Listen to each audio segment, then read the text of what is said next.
प्यारे बच्चों, ਅੱਜ ਆਪਾਂ ਜਿਹੜਾ ਹੈਗਾ ਤੁਹਾਡਾ ਕਲਾਸ 8th ਦਾ ਫਸਟ ਚੈਪਟਰ ਫਸਲ ਉਤਪਾਦਨ ਅਤੇ ਪ੍ਰਬੰਧਨ ਇਹਦੀ ਰਿਵੀਜ਼ਨ ਕਰਨੀ ਹੈਗੀ। ਠੀਕ ਹੈ ਬੇਟਾ, ਇਹ ਰਿਵੀਜ਼ਨ ਤੁਹਾਨੂੰ ਜਿਹੜੀ ਹੈਗੀ ਹੈ ਕੁਐਸਚਨ ਆਨਸਰ ਕਰਵਾਏ ਜਾਣਗੇ। ਇਹਦੇ ਵਿੱਚ ਸਭ ਬੱਚਿਆਂ ਨੇ ਰਿਵਾਈਜ਼ ਕਰਨੇ ਆਪਣੇ ਜੁਲਾਈ ਐਗਜ਼ਾਮ ਲਈ। ਹਾਂਜੀ ਬੱਚਿਓ, ਆਪਾਂ ਜਿਹੜੇ ਪਹਿਲਾਂ ਡਿਸਕਸ ਕਰਾਂਗੇ ਖਾਲੀ ਥਾਵਾਂ ਭਰੋ। ਤੇ ਇਹਦੇ ਵਿੱਚ ਫਸਟ ਤੁਹਾਡੇ ਕੋਲ ਕੀ ਹੈ ਕਿ ਇੱਕੋ ਕਿਸਮ ਦੇ ਪੌਦਿਆਂ ਨੂੰ ਇੱਕ ਥਾਂ ਤੇ ਉਗਾਉਣ ਨੂੰ ਡੈਸ਼ ਕਹਿੰਦੇ ਨੇ। ਕੀ ਕਹਿੰਦੇ ਨੇ? ਜਦੋਂ ਆਪਾਂ ਬਹੁਤ ਸਾਰੇ ਇੱਕੋ ਕਿਸਮ ਦੇ ਪੌਦੇ ਹੈ ਉਹਨਾਂ ਨੂੰ ਇੱਕ ਥਾਂ ਤੇ ਉਗਾਉਂਦੇ ਆ ਤਾਂ ਫਸਲ ਕਿਹਾ ਜਾਂਦਾ, ਉਹਨੂੰ ਫਸਲ ਕਹਿੰਦੇ ਨੇ। ਠੀਕ ਹੈ। ਦੂਸਰਾ ਤੁਹਾਡੇ ਕੋਲ ਕੀ ਹੈ? ਫਸਲ ਉਗਾਉਣ ਤੋਂ ਪਹਿਲਾਂ ਸਭ ਤੋਂ ਪਹਿਲਾ ਕਦਮ ਮਿੱਟੀ ਦੀ ਡੈਸ਼ ਹੈ। ਫਸਲ ਉਗਾਉਣੀ ਹੈ ਤਾਂ ਸਾਡੇ ਨਾਲ ਪਹਿਲਾਂ ਕੀ ਕੀਤਾ ਜਾਂਦਾ ਹੈ? ਮਿੱਟੀ ਦੀ ਤਿਆਰੀ ਕੀਤੀ ਜਾਂਦੀ ਹੈ। ਦੂਜੀ ਖਾਲੀ ਸਥਾਨ ਚ ਕੀ ਆਊਗਾ? ਤਿਆਰੀ। ਠੀਕ ਹੈ ਬੇਟਾ। ਤੀਸਰਾ ਈੜੀ ਤੁਹਾਡੇ ਕੋਲ ਭਾਗ ਹੈਗਾ ਖਰਾਬ ਬੀਜ ਪਾਣੀ ਦੇ ਉੱਪਰ ਡੈਸ਼ ਸ਼ੁਰੂ ਕਰ ਦਿੰਦੇ ਹਨ। ਇਹ ਆਪਾਂ ਕਿਰਿਆ ਵੀ ਕਰਕੇ ਦੇਖ ਸਕਦੇ ਹਾਂ। ਕੀ ਕਰ ਦਿੰਦੇ ਨੇ? ਤੈਰਨਾ ਸ਼ੁਰੂ ਕਰਦੇ ਨੇ। ਜਿਹੜੇ ਖਰਾਬ ਬੀਜ ਹੁੰਦੇ ਨੇ ਉਹ ਪਾਣੀ ਦੇ ਉੱਤੇ ਤੈਰਨਾ ਸ਼ੁਰੂ ਕਰ ਦਿੰਦੇ ਨੇ। ਠੀਕ ਹੈ। ਤੇ ਜਿਹੜੇ ਤੁਹਾਡੇ ਵਧੀਆ ਬੀਜ ਹੁੰਦੇ ਨੇ ਉਹ ਹੈਵੀ ਹੁੰਦੇ ਨੇ ਤਾਂ ਉਹ ਥੱਲੇ ਬੈਠ ਜਾਂਦੇ ਨੇ, ਪਰ ਜਿਹੜੇ ਖਰਾਬ ਬੀਜ ਹੁੰਦੇ ਨੇ ਖੋਖਲੇ ਹੋਣ ਕਰਕੇ ਉਹ ਪਾਣੀ ਦੇ ਉੱਪਰ ਤੈਰਨਾ ਸ਼ੁਰੂ ਕਰ ਦਿੰਦੇ ਨੇ। ਸੱਸਾ ਜਿਹੜਾ ਭਾਗ ਹੈ, ਫਸਲ ਉਗਾਉਣ ਲਈ ਉਚਿਤ ਸੂਰਜੀ ਡੈਸ਼ ਅਤੇ ਡੈਸ਼ ਵਿੱਚ ਉਚਿਤ ਪਾਣੀ ਅਤੇ ਪੋਸ਼ਕ ਤੱਤ ਹੋਣੇ ਜ਼ਰੂਰੀ ਹਨ। ਠੀਕ ਹੈ। ਫਸਲ ਉਗਾਉਣ ਲਈ ਉਚਿਤ ਸੂਰਜੀ ਕੀ ਹੋਣਾ ਚਾਹੀਦਾ ਹੈ? ਸੂਰਜੀ ਪ੍ਰਕਾਸ਼ ਹੋਣਾ ਚਾਹੀਦਾ ਹੈ। ਤੇ ਉਹਦੇ ਵਿੱਚ ਕੀ ਹੈਗਾ? ਮਿੱਟੀ ਦੇ ਵਿੱਚ ਉਚਿਤ ਪੋਸ਼ਕ ਤੱਤ ਤੇ ਕੀ ਹੋਣੇ ਚਾਹੀਦੇ ਨੇ? ਪਾਣੀ ਜਿਹੜਾ ਹੈਗਾ ਇਹ ਬਹੁਤ ਜ਼ਰੂਰੀ ਹੈ। ਬੇਟਾ, ਆਪਾਂ ਸਭ ਤੋਂ ਪਹਿਲਾਂ ਸ਼ੁਰੂ ਕਰਨ ਜਾ ਰਹੇ ਹਾਂ ਖਾਲੀ ਥਾਵਾਂ ਭਰੋ। ਤਾਂ ਇਹਦੇ ਵਿੱਚ ਕੂੜਾ ਭਾਗ ਤੁਹਾਡੇ ਕੋਲ ਕੀ ਹੈ? ਇੱਕੋ ਕਿਸਮ ਦੇ ਪੌਦਿਆਂ ਨੂੰ ਇੱਕੋ ਥਾਂ ਤੇ ਉਗਾਉਣ ਨੂੰ ਡੈਸ਼ ਕਹਿੰਦੇ ਨੇ। ਕੀ ਕਹਿੰਦੇ ਨੇ? ਜਦੋਂ ਆਪਾਂ ਇੱਕੋ ਕਿਸਮ ਦੇ ਪੌਦਿਆਂ ਨੂੰ ਇੱਕ ਥਾਂ ਤੇ ਉਗਾਉਂਦੇ ਹਾਂ ਫਸਲ ਕਹਿਲਾਉਂਦਾ ਹੈਗਾ। ਠੀਕ ਹੈ। ਦੂਸਰਾ ਤੁਹਾਡੇ ਕੋਲ ਆੜਾ ਭਾਗ ਕੀ ਹੈਗਾ? ਫਸਲ ਉਗਾਉਣ ਤੋਂ ਪਹਿਲਾਂ ਸਭ ਤੋਂ ਪਹਿਲਾ ਕਦਮ ਮਿੱਟੀ ਦੀ ਡੈਸ਼ ਹੈ। ਸਭ ਤੋਂ ਪਹਿਲਾ ਕਦਮ ਕੀ ਹੈ? ਮਿੱਟੀ ਦੀ ਤਿਆਰੀ ਕੀਤੀ ਜਾਂਦੀ ਹੈ। ਚਾਹੇ ਉਹਨੂੰ ਹਲ ਪਾ ਕੇ ਉਹਦੇ ਚ ਜਿਹੜੇ ਨਦੀਨ ਹੈ ਉਹਨਾਂ ਨੂੰ ਹਟਾ ਕੇ ਮਿੱਟੀ ਦੀ ਤਿਆਰੀ ਕੀਤੀ ਜਾਂਦੀ ਹੈ। ਈੜੀ ਭਾਗ ਬੇਟਾ ਤੁਹਾਡੇ ਕੋਲ ਕੀ ਹੈ? ਜਿਹੜੀ ਖਰਾਬ ਬੀਜ ਪਾਣੀ ਦੇ ਉੱਪਰ ਡੈਸ਼ ਸ਼ੁਰੂ ਕਰ ਦਿੰਦੇ ਹਨ। ਖਰਾਬ ਬੀਜ ਕੀ ਕਰਦੇ ਨੇ? ਮਿੱਟੀ ਦੇ ਪਾਣੀ ਦੇ ਉੱਪਰ ਤੈਰਨਾ ਸ਼ੁਰੂ ਕਰ ਦਿੰਦੇ ਨੇ। ਠੀਕ ਹੈ। ਖਰਾਬ ਬੀਜ ਹਲਕੇ ਹੋਣ ਕਰਕੇ ਪਾਣੀ ਦੇ ਉੱਪਰ ਤੈਰਨਾ ਸ਼ੁਰੂ ਕਰ ਦਿੰਦੇ ਨੇ ਤੇ ਜਿਹੜੇ ਭਾਰੇ ਬੀਜ ਹੁੰਦੇ ਨੇ ਉਹ ਕੀ ਕਰ ਦਿੰਦੇ ਨੇ? ਥੱਲੇ ਬੈਠ ਜਾਂਦੇ ਨੇ। ਸੱਸਾ ਭਾਗ ਤੁਹਾਡੇ ਕੋਲ ਬੇਟਾ ਕੀ ਹੈਗਾ? ਫਸਲ ਉਗਾਉਣ ਲਈ ਉਚਿਤ ਸੂਰਜੀ ਪ੍ਰਕਾਸ਼ ਅਤੇ ਮਿੱਟੀ ਵਿੱਚ ਉਚਿਤ ਡੈਸ਼ ਅਤੇ ਡੈਸ਼ ਹੋਣੇ ਜ਼ਰੂਰੀ ਹਨ। ਕੀ ਹੋਣੀਆਂ ਚੀਜ਼ਾਂ ਜ਼ਰੂਰੀ ਨੇ? ਪਾਣੀ ਅਤੇ ਪੋਸ਼ਕ ਤੱਤ। ਮਿੱਟੀ ਦੇ ਵਿੱਚ ਪਾਣੀ ਅਤੇ ਪੋਸ਼ਕ ਤੱਤਾਂ ਦੀ ਜਿਹੜੀ ਮਾਤਰਾ ਹੈਗੀ ਉਹ ਸਹੀ ਹੋਣੀ ਜ਼ਰੂਰੀ ਹੈ, ਉਚਿਤ ਮਾਤਰਾ ਵਿੱਚ ਹੋਣੇ ਜ਼ਰੂਰੀ ਹਨ। ਬੇਟਾ, ਸਭ ਤੋਂ ਪਹਿਲਾਂ ਸ਼ੁਰੂ ਕਰਨ ਜਾ ਰਹੇ ਹਾਂ ਖਾਲੀ ਥਾਵਾਂ ਭਰੋ। ਠੀਕ ਹੈ। ਇਹਦੇ ਵਿੱਚ ਊੜਾ ਭਾਗ ਹੈਗਾ ਇੱਕੋ ਕਿਸਮ ਦੇ ਪੌਦਿਆਂ ਨੂੰ ਇੱਕੋ ਥਾਂ ਤੇ ਉਗਾਉਣ ਨੂੰ ਡੈਸ਼ ਕਹਿੰਦੇ ਨੇ। ਕੀ ਕਹਿੰਦੇ ਨੇ? ਜਦੋਂ ਇੱਕੋ ਕਿਸਮ ਦੇ ਪੌਦਿਆਂ ਨੂੰ ਆਪਾਂ ਇੱਕ ਥਾਂ ਤੇ ਉਗਾਉਂਦੇ ਹਾਂ ਤਾਂ ਉਹਨੂੰ ਕੀ ਕਿਹਾ ਜਾਂਦਾ ਬੇਟਾ? ਫਸਲ ਕਹਿੰਦੇ ਆ ਆਪਾਂ। ਠੀਕ ਹੈ। ਤੇ ਇਸ ਖਾਲੀ ਸਥਾਨ 'ਚ ਕੀ ਆਊਗਾ? ਫਸਲ ਆਊਗਾ। ਆੜਾ ਭਾਗ ਕੀ ਹੈਗਾ? ਫਸਲ ਉਗਾਉਣ ਤੋਂ ਪਹਿਲਾਂ ਸਭ ਤੋਂ ਪਹਿਲਾ ਕਦਮ ਮਿੱਟੀ ਦੀ ਡੈਸ਼ ਹੈ। ਸਭ ਤੋਂ ਪਹਿਲਾ ਕਦਮ ਕੀ ਹੁੰਦਾ ਹੈਗਾ? ਜਦੋਂ ਆਪਾਂ ਕੋਈ ਵੀ ਫਸਲ ਉਗਾਉਣੀ ਹੈ ਉਹਦੇ ਵਿੱਚ ਸਭ ਤੋਂ ਪਹਿਲਾ ਕਦਮ ਕੀ ਹੈਗਾ? ਮਿੱਟੀ ਦੀ ਤਿਆਰੀ ਹੈ। ਠੀਕ ਹੈ। ਇਸ ਡੈਸ਼ ਦੇ ਵਿੱਚ, ਇਸ ਖਾਲੀ ਸਥਾਨ ਦੇ ਵਿੱਚ ਕੀ ਆਊਗਾ? ਤਿਆਰੀ ਹੈ। ਆੜਾ ਭਾਗ ਬੇਟਾ ਕੀ ਹੈਗਾ? ਆੜਾ ਭਾਗ ਹੋ ਗਿਆ ਆਪਣਾ। ਈੜੀ ਭਾਗ ਕੀ ਹੈਗਾ? ਖਰਾਬ ਬੀਜ ਪਾਣੀ ਦੇ ਉੱਪਰ ਡੈਸ਼ ਸ਼ੁਰੂ ਕਰ ਦਿੰਦੇ ਨੇ। ਖਰਾਬ ਬੀਜ ਕੀ ਕਰ ਦਿੰਦੇ ਨੇ? ਤੈਰਨਾ ਸ਼ੁਰੂ ਕਰ ਦਿੰਦੇ ਨੇ। ਖਰਾਬ ਬੀਜ ਬੇਟਾ ਹਲਕੇ ਹੁੰਦੇ ਨੇ ਜਿਹਦੇ ਕਰਕੇ ਉਹ ਪਾਣੀ ਦੇ ਉੱਤੇ ਤੈਰਦੇ ਨੇ, ਜਦਕਿ ਤੁਹਾਡੇ ਕੋਲ ਜਿਹੜੇ ਤੁਹਾਡੇ ਵਧੀਆ ਬੀਜ ਹੁੰਦੇ ਨੇ ਉਹ ਭਾਰੇ ਹੋਣ ਕਰਕੇ ਥੱਲੇ ਬੈਠ ਜਾਂਦੇ ਨੇ। ਤਾਂ ਖਰਾਬ ਬੀਜ ਕੀ ਹੈ? ਤੈਰਨਾ ਸ਼ੁਰੂ ਕਰ ਦਿੰਦੇ ਨੇ। ਸੱਸਾ ਭਾਗ ਬੇਟਾ ਕੀ ਹੈਗਾ? ਦੇਖੋ, ਫਸਲ ਉਗਾਉਣ ਲਈ ਉਚਿਤ ਸੂਰਜੀ ਪ੍ਰਕਾਸ਼ ਅਤੇ ਮਿੱਟੀ ਵਿੱਚ ਉਚਿਤ ਡੈਸ਼ ਅਤੇ ਡੈਸ਼ ਹੋਣੇ ਜ਼ਰੂਰੀ ਹਨ। ਕਿਸ ਚੀਜ਼ ਦੀ ਮਾਤਰਾ ਜ਼ਰੂਰੀ ਹੈ? ਮਿੱਟੀ ਵਿੱਚ ਕਿਹੜੀ ਚੀਜ਼ ਜ਼ਿਆਦਾ ਉਚਿਤ ਮਾਤਰਾ 'ਚ ਹੋਣੀ ਜ਼ਰੂਰੀ ਹੈ? ਪਾਣੀ ਅਤੇ ਪੋਸ਼ਕ ਤੱਤ। ਠੀਕ ਹੈ ਬੇਟਾ। ਤੁਹਾਡੇ ਕੋਲ ਹੁਣ ਤੁਹਾਨੂੰ ਪਤਾ ਲੱਗ ਗਿਆ ਇੱਕੋ ਥਾਂ ਤੇ ਜਿਹੜੇ ਪੌਦੇ ਆਪਾਂ ਉਗਾਉਂਦੇ ਉਹਨੂੰ ਫਸਲ ਕਹਿੰਦੇ ਨੇ। ਸਭ ਤੋਂ ਪਹਿਲਾ ਕਦਮ ਆਪਾਂ ਕੀ ਕਰਦੇ? ਮਿੱਟੀ ਦੀ ਤਿਆਰੀ। ਤੇ ਈੜੀ ਭਾਗ ਆਪਾਂ ਗੱਲ ਕੀਤੀ ਹੈ ਵੀ ਜਿਹੜੇ ਖਰਾਬ ਬੀਜ ਆ ਉਹ ਤੈਰਦੇ ਨੇ ਪਾਣੀ ਦੇ ਉੱਤੇ। ਤੇ ਸੱਸਾ ਭਾਗ ਤੁਹਾਡੇ ਕੋਲ ਮਿੱਟੀ ਵਿੱਚ ਉਚਿਤ ਪਾਣੀ ਅਤੇ ਪੋਸ਼ਕ ਤੱਤ ਹੋਣੇ ਜ਼ਰੂਰੀ ਹਨ। ਠੀਕ ਹੈ ਬੇਟਾ। ਹਾਂਜੀ ਬੱਚਿਓ, दूसरा जिहड़ा क्वेश्चन है ਉਹਦੇ ਵਿੱਚ ਆਪਾਂ ਮਿਲਾਨ ਕਰਨਾ ਹੈਗਾ। ਊੜਾ ਜਿਹੜਾ ਭਾਗ ਹੈ ਉਹਨੂੰ ਆੜੇ ਨਾਲ ਮਿਲਾਨ ਕਰਨਾ ਹੈਗਾ। ਠੀਕ ਹੈ, ਊੜੇ ਵਾਲੀ ਸਾਈਡ ਤੇ ਤੁਹਾਡੇ ਕੋਲ ਖਰੀਫ ਫਸਲਾਂ, ਰੱਬੀ ਫਸਲਾਂ, ਰਸਾਇਣਿਕ ਖਾਦਾਂ, ਠੀਕ ਹੈ, ਦੇਸੀ ਖਾਦਾਂ, ਇਹ ਚੀਜ਼ਾਂ ਦਿੱਤੀਆਂ ਹੋਈਆਂ ਨੇਗੀਆਂ। ਤਾਂ ਆਪਾਂ ਇਹ ਦੇਖਣਾ ਵੀ ਇਹ ਕਿਹਦੇ ਨਾਲ ਮਿਲਾਨ ਆਪਣਾ ਹੋਊਗਾ। ਠੀਕ ਹੈ, ਤਾਂ ਖਰੀਫ ਫਸਲਾਂ ਕਿਹੜੀਆਂ ਹੁੰਦੀਆਂ ਨੇਗੀਆਂ ਤੁਹਾਡੇ ਕੋਲ, ਦੇਖੋ ਧਾਨ, ਮੱਕੀ ਖਰੀਫ ਫਸਲਾਂ ਨੇ ਕਿ ਕਣਕ, ਛੋਲੇ, ਮਟਰ ਖਰੀਫ ਫਸਲਾਂ ਨੇ। ਤਾਂ ਤੁਹਾਡੇ ਕੋਲ ਤੁਹਾਨੂੰ ਪਤਾ ਹੈ ਵੀ ਧਾਨ ਜਿਹੜੇ ਚਾਵਲ ਹੁੰਦੇ ਨੇ, ਤੁਹਾਡੇ ਕੋਲ ਚਾਵਲ ਤੇ ਮੱਕੀ ਦੀ ਜਿਹੜੀ ਫਸਲ ਹੈਗੀ ਉਹ ਤੁਹਾਡੇ ਕੋਲ ਖਰੀਫ ਫਸਲਾਂ ਨੇ। ਯਾਦ ਹੈ ਨਾ ਤੁਹਾਨੂੰ ਖਰੀਫ ਫਸਲਾਂ ਕੀ ਹੁੰਦੀਆਂ ਨੇ, ਅਗਲੇ ਭਾਗ ਦੇ ਵਿੱਚ ਤੁਹਾਨੂੰ ਉਹ ਵੀ ਦੱਸਦੀ ਆ। ਰੱਬੀ ਫਸਲਾਂ, ਤੇ ਰੱਬੀ ਫਸਲਾਂ ਕੀ ਹੁੰਦੀਆਂ ਨੇ ਬੇਟਾ, ਜਿਹੜੀ ਹੈ ਤੁਹਾਡੇ ਕੋਲ ਇੱਥੇ ਕਣਕ ਤੇ ਛੋਲੇ ਮਟਰ ਨੇ, ਇਹ ਤੁਹਾਡੀਆਂ ਕੀ ਨੇ, ਰਾਬੀ ਫਸਲਾਂ ਨੇ, ਰੱਬੀ ਫਸਲਾਂ ਨੇ। ਠੀਕ ਹੈ, ਜਿਹਨੂੰ ਅਸੀਂ ਰੈਬੀ ਕ੍ਰੌਪਸ ਵੀ ਕਹਿ ਦਿੰਦੇ ਹਾਂ। ਤੀਜਾ ਬੇਟਾ ਹੈਗਾ ਰਸਾਇਣਿਕ ਖਾਦਾਂ। ਰਸਾਇਣਿਕ ਖਾਦਾਂ ਕਿਹੜੀਆਂ ਨੇਗੀਆਂ ਤੁਹਾਡੇ ਕੋਲ, ਇੱਥੋਂ ਦਾ ਤੁਹਾਨੂੰ ਨੈਚੁਰਲੀ ਦਿਖ ਹੀ ਰਿਹਾ, ਪਤਾ ਹੀ ਚੱਲ ਰਿਹਾ ਹੈਗਾ ਕਿ ਜੇ ਪਸ਼ੂਆਂ ਦਾ ਗੋਬਰ ਹੈ ਇਹ ਤਾਂ ਨਹੀਂ ਹੈਗੀ, ਇਹ ਤਾਂ ਦੇਸੀ ਖਾਦ ਹੈਗੀ। ਠੀਕ ਹੈ, ਤਾਂ ਯੂਰੀਆ ਹੋ ਗਿਆ, ਯੂਰੀਆ ਤੇ ਜਿਹੜਾ ਸੁਪਰ ਫਾਸਫੇਟ ਹੈ ਇਹ ਤੁਹਾਡੇ ਕੋਲ ਕੀ ਨੇਗੀਆਂ, ਇਹ ਤੁਹਾਡੀਆਂ ਰਸਾਇਣਿਕ ਖਾਦਾਂ ਨੇਗੀਆਂ।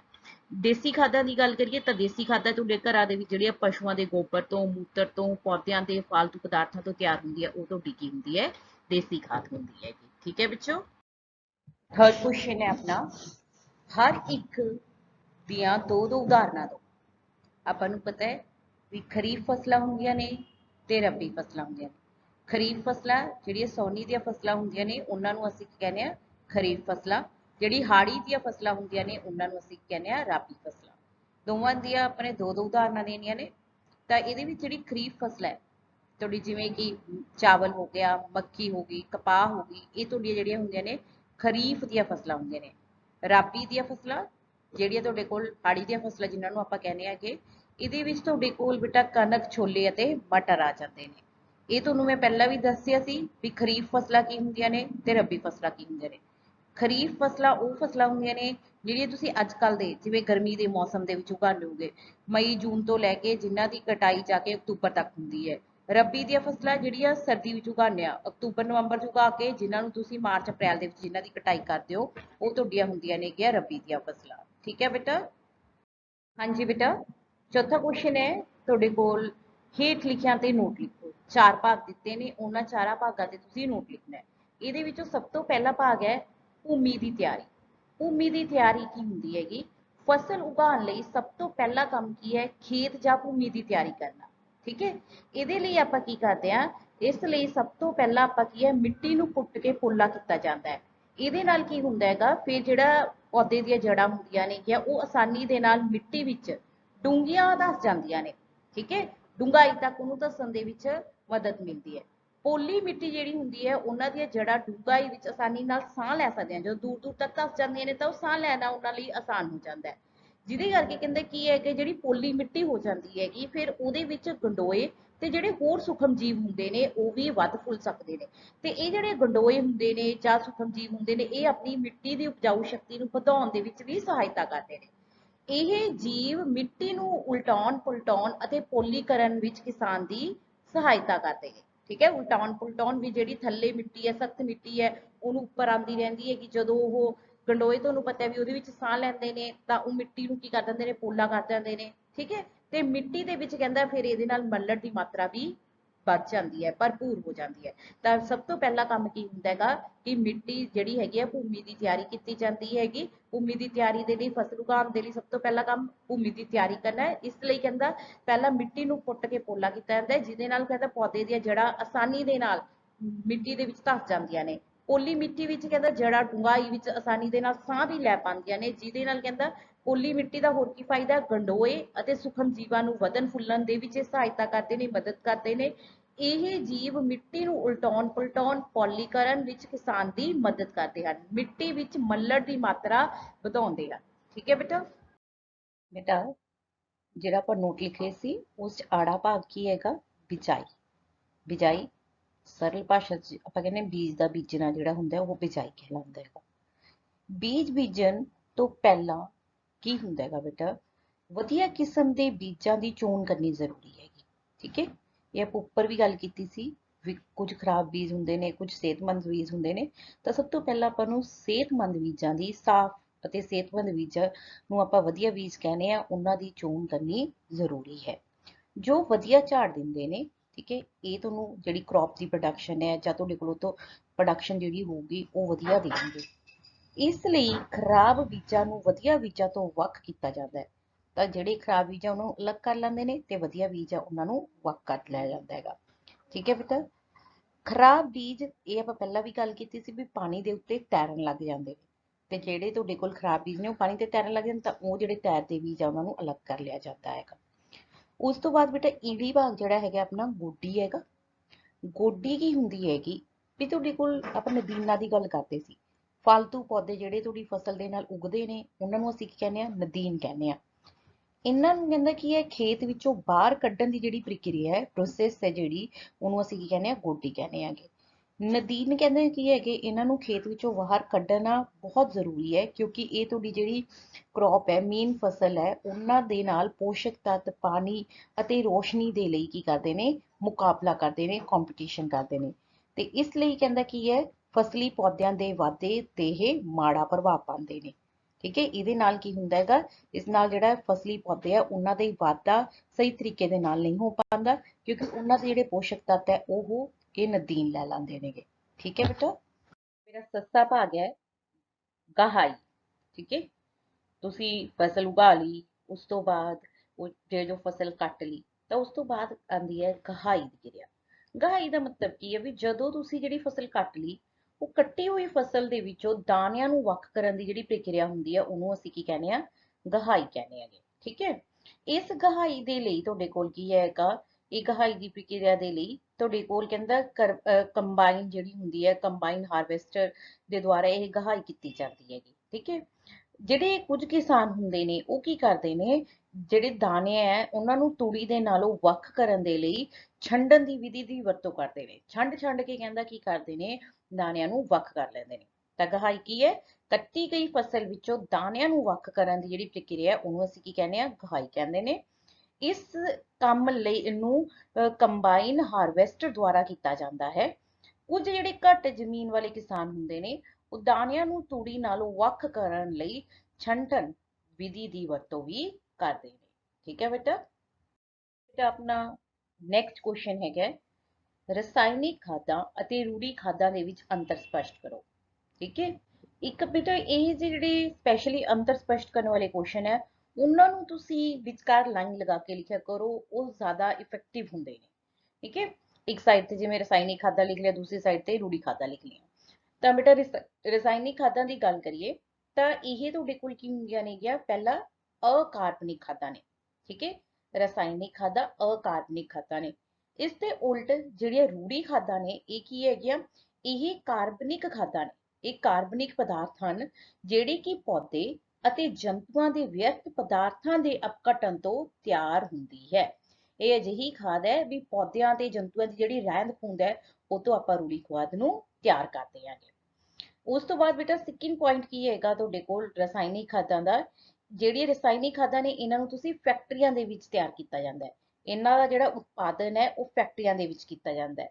ਬਲਕਿ ਪਰ ਜਿਹੜੀਆਂ ਤੁਹਾਡੀਆਂ ਰੂੜੀ ਖਾਦਾਂ ਨੇ, ਰੂੜੀ ਖਾਦਾਂ ਦਾ ਜਿਹੜਾ ਉਤਪਾਦਨ ਹੈ ਉਹ ਖੇਤਾਂ ਦੇ ਵਿੱਚ ਜਾਂ ਘਰਾਂ ਦੇ ਵਿੱਚ ਖੁੱਲੀ ਥਾਂ ਉੱਤੇ ਕੀਤਾ ਜਾਂਦਾ ਹੈਗਾ। ਠੀਕ ਹੈ, ਰੂੜੀ ਖਾਦਾਂ ਇਹਨਾਂ ਦਾ ਉਤਪਾਦਨ ਖੇਤਾਂ ਜਾਂ ਘਰਾਂ ਦੇ ਵਿੱਚ ਖੁੱਲੀ ਥਾਂ ਤੇ ਕਿਤੇ ਵੀ ਕੀਤਾ ਜਾ ਸਕਦਾ ਹੈ, ਜਿੱਥੇ ਥਾਂ ਖੁੱਲੀ ਹੋਵੇ। ਤੀਸਰਾ ਪੁਆਇੰਟ ਰਸਾਇਣਿਕ ਖਾਦਾਂ ਦਾ, ਜਿਹੜੀ ਰਸਾਇਣਿਕ ਖਾਦਾਂ ਨੇ ਇਹ ਸਾਡੀ ਮਿੱਟੀ ਨੂੰ ਖਣਿਜ ਪਦਾਰਥ ਪ੍ਰਦਾਨ ਕਰਦੀਆਂ ਨੇ ਪਰ ਮੱਲੜ ਪ੍ਰਦਾਨ ਨਹੀਂ ਕਰਦੀਆਂ। ਤੀਜਾ ਪੁਆਇੰਟ ਕੀ ਹੈ, ਰਸਾਇਣਿਕ ਖਾਦਾਂ ਦਾ ਇਹ ਭੂਮੀ ਨੂੰ ਮੱਲੜ ਪ੍ਰਦਾਨ ਨਹੀਂ ਕਰਦੀਆਂ। ਤਾਂ ਰੂੜੀ ਖਾਦਾਂ ਦਾ ਤੀਜਾ ਪੁਆਇੰਟ ਕੀ ਹੈ, ਤੇ ਇਹਦਾ ਮਤਲਬ ਉਹ ਜਿਹੜੀਆਂ ਰਸਾਇਣਿਕ ਖਾਦਾਂ ਉਹ ਨਹੀਂ ਕਰਦੀਆਂ, ਪਰ ਜਿਹੜੀਆਂ ਰੂੜੀ ਖਾਦਾਂ ਨੇ ਇਹ ਮੱਲੜ ਭਰਪੂਰ ਮਾਤਰਾ ਦੇ ਵਿੱਚ ਪ੍ਰਦਾਨ ਕਰਦੀਆਂ ਨੇ। ਇਹ ਭੂਮੀ ਨੂੰ ਭਰਪੂਰ ਮਾਤਰਾ ਦੇ ਵਿੱਚ ਮੱਲੜ ਪ੍ਰਦਾਨ ਕਰਦੀਆਂ ਹਨ। ਚੌਥੇ ਪੁਆਇੰਟ ਦੀ ਗੱਲ ਕਰੀਏ ਤਾਂ ਜਿਹੜੀ ਰਸਾਇਣਿਕ ਖਾਦਾਂ ਨੇ ਤੁਹਾਡੇ ਕੋਲ ਜਿਹੜੀਆਂ ਇਹਨਾਂ ਦੇ ਵਿੱਚ ਫਿਕਸ ਤੁਸੀਂ ਕਮਾਓਗੇ ਵੀ ਜਿਹੜਾ ਤੁਸੀਂ ਰਸਾਇਣਿਕ ਪਾਤਾ ਉਹ ਤੁਹਾਨੂੰ ਜਿਹੜਾ ਹੈਗਾ ਰਸਾਇਣਿਕ ਖਾਦ ਪਾਤੀ ਉਹ ਰਸਾਇਣ ਤੁਹਾਡੀ ਜਿਹੜੀ ਹੈਗੀ ਮਿੱਟੀ ਨੂੰ ਪੌਦੇ ਨੂੰ ਮਿਲ ਜਾਂਦਾ ਹੈਗਾ। ਜਿਵੇਂ ਕਿ ਇਹਨਾਂ ਦੇ ਵਿੱਚ ਨਾਈਟ੍ਰੋਜਨ, ਫਾਸਫੋਰਸ ਤੇ ਪੋਟਾਸ਼ੀਅਮ ਆਦਿ ਪੋਸ਼ਕ ਤੱਤ ਭਰਪੂਰ ਮਾਤਰਾ ਦੇ ਵਿੱਚ ਹੁੰਦੇ ਨੇ। ਠੀਕ ਹੈ, ਪਰ ਜਿਹੜੀਆਂ ਤੁਹਾਡੀਆਂ ਰੂੜੀ ਖਾਦਾਂ ਨੇ ਇਹਨਾਂ ਦੇ ਵਿੱਚ ਜਿਹੜੇ ਪੋਸ਼ਕ ਤੱਤ ਹੈ ਉਹ ਰਸਾਇਣਿਕ ਖਾਦਾਂ ਦੇ ਮੁਤਾਬਿਕ ਘੱਟ ਹੁੰਦੇ ਨੇ। ਠੀਕ ਹੈ, ਇੱਕ ਵਾਰ ਫਿਰ ਤੋਂ ਸੁਣ ਲਓ ਸਰਲ ਰੂਪ ਦੇ ਵਿੱਚ ਵੀ ਤੁਹਾਡੇ ਕੋਲ ਰਸਾਇਣਿਕ ਖਾਦਾਂ ਜਿਹੜੀਆਂ ਹੁੰਦੀਆਂ ਨੇ ਇਹ ਅਕਾਰਬਨਿਕ ਖਾਦਾਂ ਨੇ, ਪਰ ਜਿਹੜੀਆਂ ਤੁਹਾਡੇ ਕੋਲ ਰੂੜੀ ਖਾਦਾਂ ਨੇ ਇਹ ਕਾਰਬਨਿਕ ਖਾਦਾਂ ਨੇ। ਤੇ ਜਿਹੜੀਆਂ ਤੁਹਾਡੀ ਰਸਾਇਣਿਕ ਖਾਦਾਂ ਨੇ ਇਹਨਾਂ ਦਾ ਉਤਪਾਦਨ ਫੈਕਟਰੀਆਂ ਦੇ ਵਿੱਚ ਹੁੰਦਾ ਹੈ, ਰੂੜੀ ਖਾਦਾਂ ਦਾ ਉਤਪਾਦਨ ਘਰਾਂ ਖੇਤਾਂ ਦੇ ਵਿੱਚ ਖੁੱਲੀ ਥਾਂ ਤੇ ਹੁੰਦਾ ਹੈਗਾ। ਠੀਕ ਹੈ। ਰਸਾਇਣਿਕ ਖਾਦਾਂ ਤੁਹਾਡੀ ਮਿੱਟੀ ਨੂੰ ਮੱਲੜ ਪ੍ਰਦਾਨ ਨਹੀਂ ਕਰਦੀਆਂ, ਰੂੜੀ ਖਾਦਾਂ ਮਿੱਟੀ ਨੂੰ ਮੱਲੜ ਭਰਪੂਰ ਮਾਤਰਾ ਦੇ ਵਿੱਚ ਪ੍ਰਦਾਨ ਕਰਦੀਆਂ ਨੇ। ਰਸਾਇਣਿਕ ਖਾਦਾਂ ਦੇ ਵਿੱਚ ਨਾਈਟ੍ਰੋਜਨ, ਫਾਸਫੋਰਸ, ਪੋਟਾਸ਼ੀਅਮ ਵਰਗੇ ਜਿਹੜੇ ਪੋਸ਼ਕ ਤੱਤ ਹੈ ਭਰਪੂਰ ਮਾਤਰਾ ਦੇ ਵਿੱਚ ਹੁੰਦੇ ਨੇ, ਪਰ ਜਿਹੜੀਆਂ ਰਸਾਇਣਿਕ ਖਾਦਾਂ ਨੇ ਉਹਨਾਂ ਦੇ ਵਿੱਚ ਇਹਨਾਂ ਤੱਤਾਂ ਦੀ ਜਿਹੜੇ ਪੋਸ਼ਕ ਤੱਤ ਹੈ ਇਹਨਾਂ ਦੀ ਮਾਤਰਾ ਕੀ ਹੁੰਦੀ ਹੈ, ਘੱਟ ਹੁੰਦੀ ਹੈਗੀ। ਬੇਟਾ ਨੈਕਸਟ ਕੁਐਸਚਨ ਹੈਗਾ 6ਵਾਂ ਕੁਐਸਚਨ, ਸਿੰਚਾਈ ਕੀ ਹੁੰਦੀ ਹੈ? ਸਿੰਚਾਈ ਜਿਹਨੂੰ ਅਸੀਂ ਇੰਗਲਿਸ਼ ਇਰੀਗੇਸ਼ਨ ਕਹਿੰਦੇ ਹੈਗੇ, ਉਹ ਕੀ ਹੁੰਦਾ ਹੈ? ਸਿੰਚਾਈ ਦੇ ਦੋ ਅਜਿਹੇ ਢੰਗਾਂ ਦੀ ਵਿਆਖਿਆ ਕਰੋ ਜੋ ਪਾਣੀ ਦੀ ਬਚਤ ਕਰਦੇ ਨੇ। ਸਭ ਤੋਂ ਪਹਿਲਾਂ ਆਪਾਂ ਦੇਖੀਏ ਵੀ ਸਿੰਚਾਈ ਕੀ ਹੁੰਦੀ ਹੈ। ਤਾਂ ਜਦੋਂ ਆਪਾਂ ਵੱਖ-ਵੱਖ ਅੰਤਰਾਲ ਤੇ, ਠੀਕ ਹੈ, ਵੱਖ-ਵੱਖ ਅੰਤਰਾਲ ਤੇ ਜ਼ਰੂਰਤ ਦੇ ਅਨੁਸਾਰ ਆਪਣੇ ਜਿਹੜੇ ਪੌਦੇ ਹੈ ਜਾਂ ਫਸਲ ਹੈ ਉਹਨੂੰ ਪਾਣੀ ਦਿੰਨੇ ਆ ਤਾਂ ਉਹ ਕੀ ਕਹਿੰਦੀ ਹੈ, ਸਾਡੀ ਫਸਲ ਦੀ ਸਿੰਚਾਈ ਕਹਾਉਂਦੀ ਹੈ। ਠੀਕ ਹੈ। ਫਸਲ ਨੂੰ ਵੱਖ-ਵੱਖ ਅੰਤਰਾਲ ਤੇ ਜ਼ਰੂਰਤ ਦੇ ਅਨੁਸਾਰ ਪਾਣੀ ਦੇਣਾ ਸਿੰਚਾਈ ਕਹਾਉਂਦਾ ਹੈ।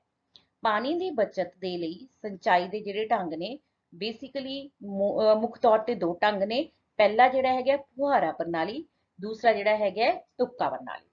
ਫੁਹਾਰਾ ਜਿਵੇਂ ਨਾਮ ਤੋਂ ਹੀ ਪਤਾ ਲੱਗ ਰਿਹਾ ਵੀ ਇਹਦੇ ਵਿੱਚ ਆਪਾਂ ਫੁਹਾਰੇ ਦੇ ਵਾਂਗ ਜਿਹੜਾ ਹੈਗਾ ਪਾਣੀ ਆਪਣੀ ਫਸਲ ਨੂੰ ਦੇਣਾ ਹੈ, ਜਦਕਿ ਤੁਪਕਾ ਪ੍ਰਣਾਲੀ ਦੇ ਵਿੱਚ ਤੁਪਕਾ ਤੁਪਕਾ ਕਰਕੇ ਦੇਣਾ ਹੈ।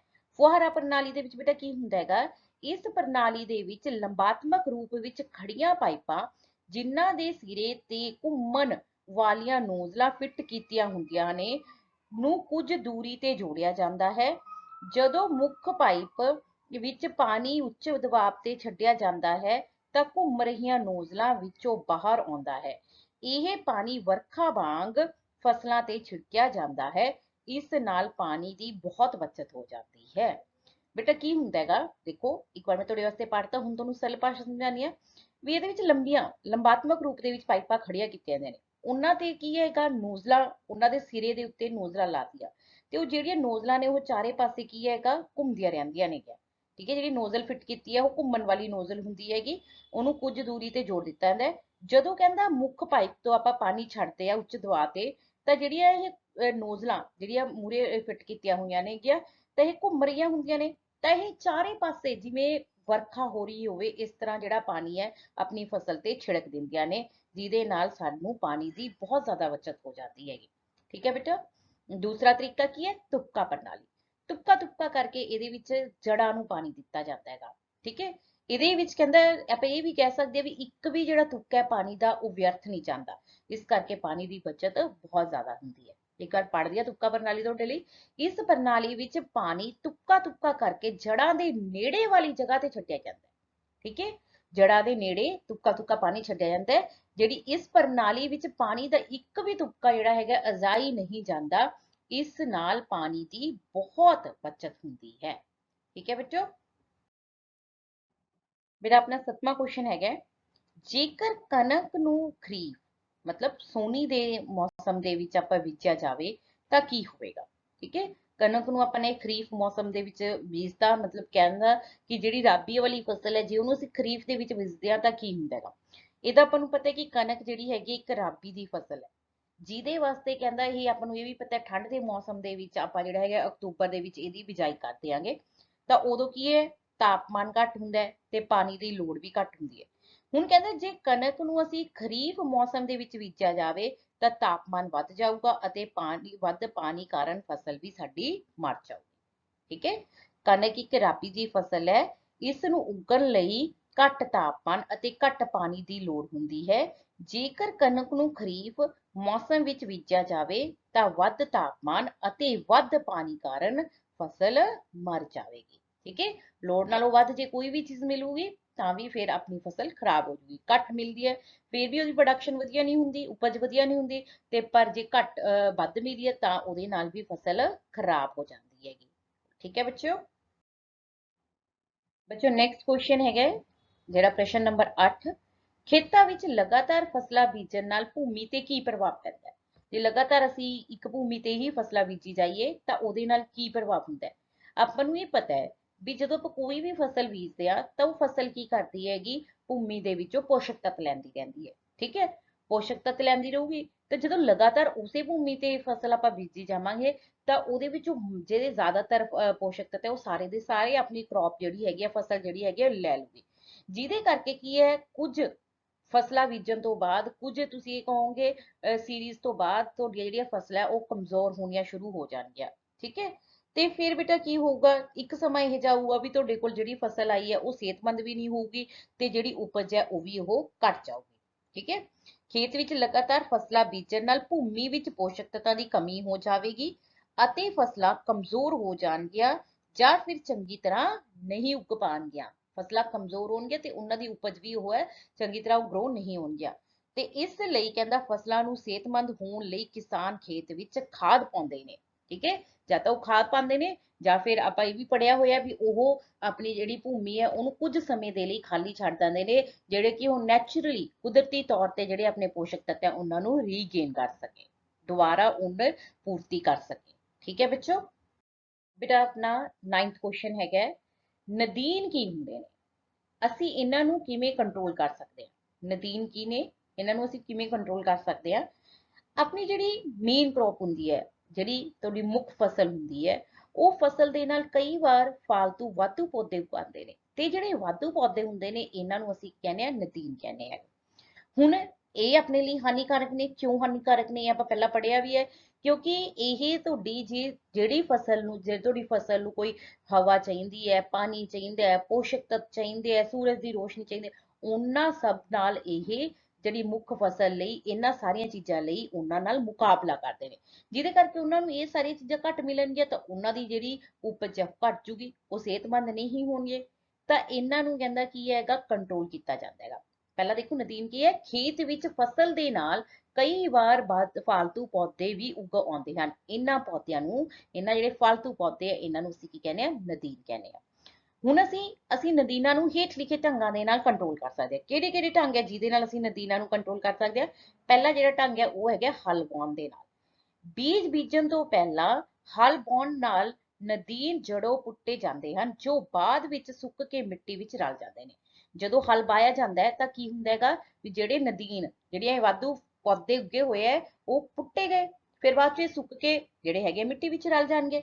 ਦੂਸਰਾ ਕੀ ਹੈਗਾ, ਆੜਾ ਭਾਗ ਹੱਥ ਨਾਲ ਕੀ ਕੀਤਾ ਜਾਂਦਾ ਹੈਗਾ ਇਸ ਵਿਧੀ ਦੇ ਵਿੱਚ, ਜਾਂ ਤਾਂ ਕਹਿੰਦਾ ਨਦੀਨ ਨੂੰ ਹੱਥ ਨਾਲ ਜੜੋਂ ਹੀ ਪੁੱਟ ਦਿੱਤਾ ਜਾਂਦਾ ਹੈ ਜਾਂ ਸਮੇਂ-ਸਮੇਂ ਤੇ ਨਦੀਨਾਂ ਨੂੰ ਬਿਲਕੁਲ ਜੜ ਕੋਲੋਂ ਕੱਟ ਦਿੱਤਾ ਜਾਂਦਾ ਹੈਗਾ। ਦਾਤੀ ਵਗੈਰਾ ਦੀ ਸਹਾਇਤਾ ਦੇ ਨਾਲ, ਹੱਥ ਦੇ ਵਿੱਚ ਜਿਹੜੀ ਦਾਤੀ ਆਪਾਂ ਲੈ ਕੇ ਕਹਿੰਦਾ ਉਹਦੇ ਨਾਲ ਕਹਿੰਦਾ ਜੜ ਕੋਲੋਂ ਨਦੀਨ ਨੂੰ ਕੱਟ ਦਿੱਤਾ ਜਾਂਦਾ ਹੈਗਾ। ਹੱਥ ਨਾਲ ਜਿੱਦਾਂ ਸਿੱਧਾ ਹੀ ਪੁੱਟ ਦਿੱਤਾ ਜਾਂਦਾ ਹੈ ਜਾਂ ਫਿਰ ਕੀ ਹੈਗਾ ਉਹਨੂੰ ਕਿਸੇ ਦਾਤੀ ਵਗੈਰਾ ਦੀ ਸਹਾਇਤਾ ਦੇ ਨਾਲ ਕਹਿੰਦਾ ਉਹਨੂੰ ਜੜੋਂ ਕੱਟ ਦਿੱਤਾ ਜਾਂਦਾ ਹੈ। ਤੀਜਾ ਭਾਗ ਕੀ ਹੈਗਾ, ਰਸਾਇਣਿਕ ਪਦਾਰਥਾਂ ਦੀ ਸਹਾਇਤਾ ਦੇ ਨਾਲ। ਰਸਾਇਣਿਕ ਪਦਾਰਥ ਕੁਝ ਅਜਿਹੇ ਰਸਾਇਣਿਕ ਪਦਾਰਥ ਨੇ ਜਿਹੜੇ ਕੀ ਹੈ ਨਦੀਨਾਂ ਦਾ ਨਾਸ਼ ਕਰਦੇ ਨੇ, ਉਹਨਾਂ ਨੂੰ ਅਸੀਂ ਨਦੀਨ ਨਾਸ਼ਕ ਕਹਿੰਦੇ ਨੇ। ਇਹ ਵੀ ਚੀਜ਼ ਧਿਆਨ ਰੱਖਣੀ ਵੀ ਇਹ ਤੁਹਾਡੀ ਜਿਹੜੀ ਫਸਲ ਹੈ ਉਹਨਾਂ ਨੂੰ ਨੁਕਸਾਨ ਨਹੀਂ ਪਹੁੰਚਾਣੇ ਚਾਹੀਦੇ। ਇਹ ਅਜਿਹੇ ਨਦੀਨਾਂ ਦੀ ਵਰਤੋਂ ਹੈ, ਉਹ ਰਸਾਇਣਿਕ ਪਦਾਰਥ ਹੀ ਵਰਤੇ ਜਾਂਦੇ ਨੇ ਨਦੀਨ ਨਾਸ਼ਕ ਦੇ ਰੂਪ ਦੇ ਵਿੱਚ, ਜਿਹੜੇ ਤੁਹਾਡੀ ਮੁੱਖ ਫਸਲ ਨੂੰ ਤਾਂ ਨੁਕਸਾਨ ਨਾ ਪਹੁੰਚਾਉਣ ਪਰ ਨਦੀਨਾਂ ਦਾ ਖਾਤਮਾ ਕਰਦਾ। ਨਦੀਨਾਂ ਨੂੰ ਰੋਕਣ ਲਈ ਕੁਝ ਨਦੀਨ ਨਾਸ਼ਕਾਂ ਦਾ ਖੜੀ ਫਸਲ ਤੇ ਛਿੜਕਾਅ ਕੀਤਾ ਜਾਂਦਾ ਹੈ। ਇਹ ਤੁਹਾਡੇ ਕੀ ਹੈ, ਤੁਹਾਡੀ ਜਿਹੜੀ ਫਸਲ ਦੇ ਉੱਪਰ ਨਦੀਨ ਆ ਉਹਨਾਂ ਨੂੰ ਖਤਮ ਕਰ ਦਿੰਦੇ ਨੇ ਪਰ ਤੁਹਾਡੀ ਮੇਨ ਕ੍ਰੌਪ ਨੂੰ ਇਫੈਕਟ ਨਹੀਂ ਕਰਦੇ ਹੈਗੇ। ਜਿਵੇਂ ਕਿ 2,4-D ਅਤੇ ਬਿਊਟਾਕਲੋਰੋ ਜਿਹੜੀਆਂ ਹੈਗੀਆਂ ਨੇ, ਇਸ ਤਰ੍ਹਾਂ ਦੇ ਇਹ ਦੋ ਨਦੀਨ ਨਾਸ਼ਕ ਨੇ ਜਿਨ੍ਹਾਂ ਨੂੰ ਤੁਸੀਂ ਈਜ਼ੀਲੀ ਯਾਦ ਕਰ ਸਕਦੇ ਹੋਗੇ। ਠੀਕ ਹੈ ਬੱਚਿਓ। ਥੈਂਕ ਯੂ ਬੱਚਿਓ। ਹੋਪ ਤੁਹਾਨੂੰ ਵੀਡੀਓ ਸਾਰੀ ਸਮਝ ਆਈ ਹੋਗੀ। and all the best for your exams. Thank you so much.